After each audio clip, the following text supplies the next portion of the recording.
You do deserve it. And when you know you deserve it, you're in the vortex. And when you know it, the universe cannot defy you. Interesting, isn't it?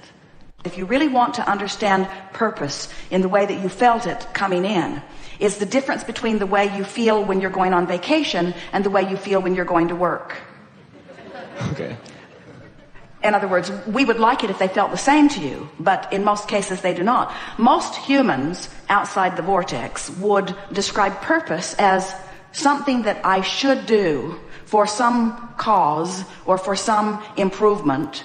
And while they would feel that going on vacation is just to selfishly satisfy their own interests. And we want you to understand that from the non-physical perspective, you must not separate those two. In other words, you don't come forth and become an author or a painter or a sculptor because your planet needs another painting or another book or another sculpture. It doesn't. You come for the joy and the thrill of the process of the evolvement of the painting and the book and the sculpture. You come for the joy of the expansion, you see. The word purpose is really tricky because expansion is inevitable, and purpose makes it sound like if you don't do specific things, expansion won't happen, and that's not true. Expansion will happen. Exposure to life causes expansion whether you are purposeful about it or not. In other words, we call that creating by default. Contrast causes you to launch rockets, and the source part of you rides those rockets, and new generations that are born into this time-space reality continue to ride that rocket, and they receive the benefit of the contrast that you've lived. In other words, the expansion is inevitable. So we don't want to say you came for the purpose of expansion because, duh. Esther likes that word. The expansion is inevitable. So let's not call it purpose. You know what your purpose is? Joy. Your purpose is for alignment. Your purpose is for the joy. The purpose of your life is joy. It's joy. Everything else is a given. That's what you're reaching for, you see. And that's why source remains source. In other words, source has the ability to see all that is. But when you're sick, source doesn't look at your sickness. Source looks at the wellness that you carved out of the sickness and holds such joyous anticipation in your manifestation of it that there is never any deviation in the vibration of it, which is what causes the signal to be strong enough that you can catch wind of it if you are joyously oriented. What you're thinking in this moment causes you to offer a vibration, and the vibration that you're offering is your point of attraction. Now, it's worth considering what you've recently been offering vibrationally, because that does influence where this vibration is. In other words, if you've been depressed and in this moment you're offering a vibration of anger, you're in a better place. So what is your actual point of attraction? Well, it's anger influenced by that depression that you've been holding. This is really good. The reason that it's anger is because it is still influenced by your recent vibration of depression, and that's why it's anger and not joy. Did that make sense to you? Your point of attraction is completely about the vibration you're offering now. Oh, here it is. This is the first time we put it into this way. Let's slow down and get this in a way that you can hear it. So who you really are, the source within you, is always a factor in your vibration. But let's say in your human form, you've been beating the drum of depression. So the relationship between who you really are and what you've been beating the drum, that equals your current point of attraction. When you stop doing that thing you do, this becomes a more dominant vibration, this who you really are vibration, and it brings you closer to who you are. So now you're angry. But you're angry because you've been hanging around in depression. The vibration that you're offering right now is influenced by who you really are and the drum that you've been beating. So when you deliberately reach for a better feeling thought that is in the direction of who you really are, you can move very quickly up the emotional scale. As strong as the vibration of who you are is, it cannot control the vibration of your being, because you, in your body, thinking the thought you're thinking with your free will, because you're the creator of your reality, plays a big role in where your vibration is. Are we getting there for you? So in every moment, your vibration your set point, your point of attraction, and your emotion are as a result of the juxtaposition of who you really are and what you're thinking in this moment. What you're thinking right now is really influenced by what you've been thinking. Are you aware that there isn't anything that you want to know that we haven't addressed in its entirety here today? And the reason we know that, and we do know that, the reason we know that is because the gathering actually gathered before you dragged your physical bodies here.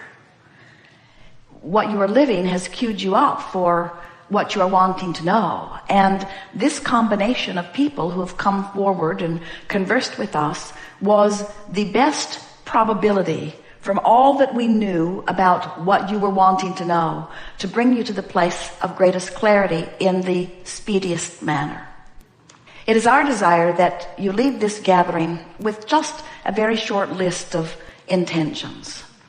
The first intention that would serve you would be, I've decided that I'm going to be in the vortex. And even though I don't always know what that means or exactly how to get in, I've got the gist of it. I know that sometimes I just sort of stumble in. Sometimes I hear a song on the radio that puts me right there.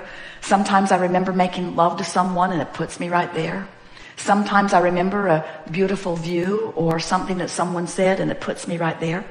So sometimes I just find myself in the vortex. And next time that happens, where I'm consciously aware that I'm having a really delicious moment, I'm going to stop and say, what is it about this that I like so much?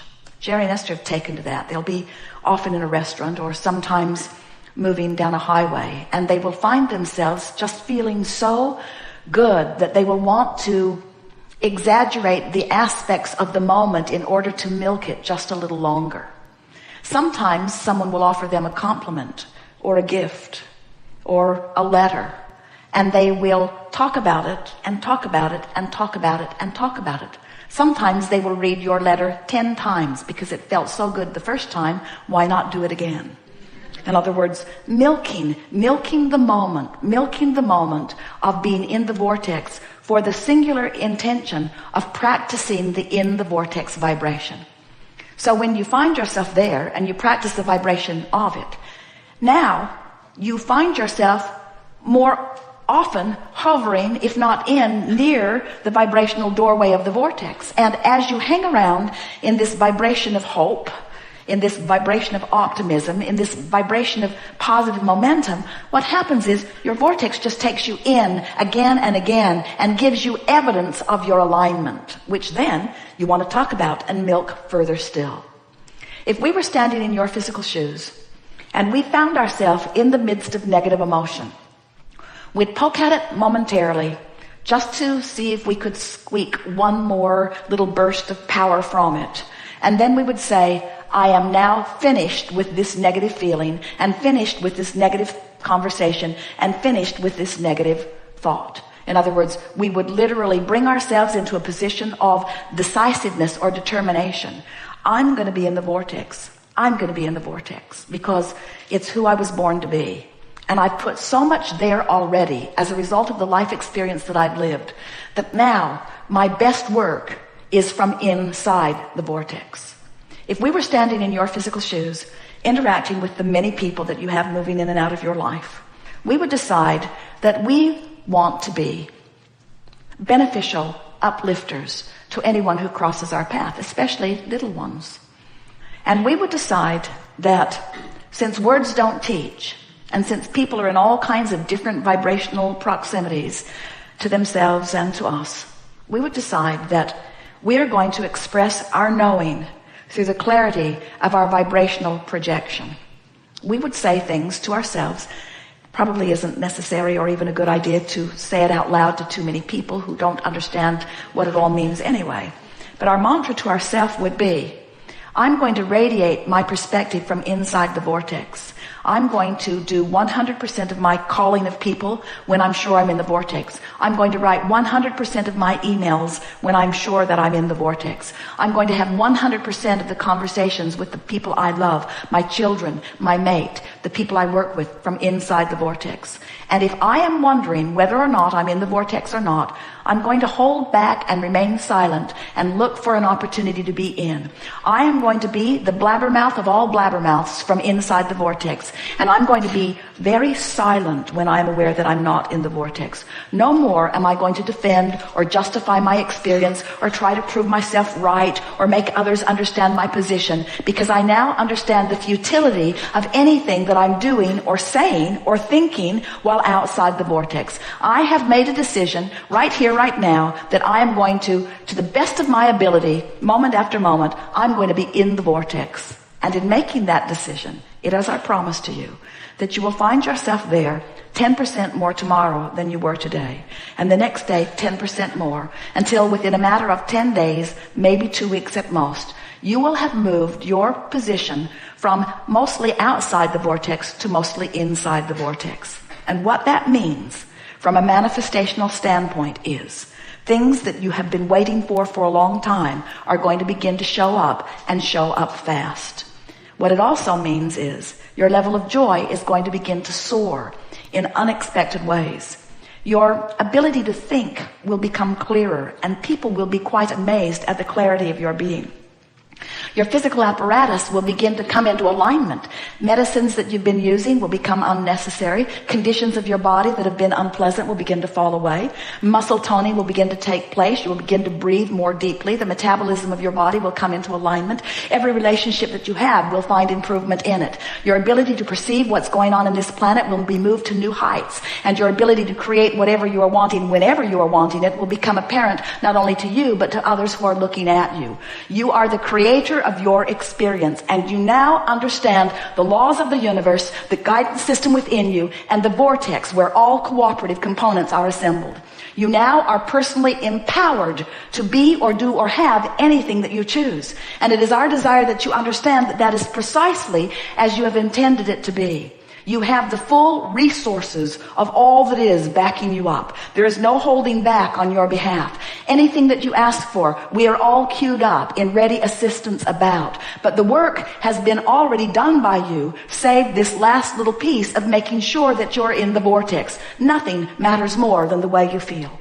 So your new mantra could be, today, no matter where I'm going and no matter what I am doing, it is my dominant intent to look for those things that I'm wanting to see.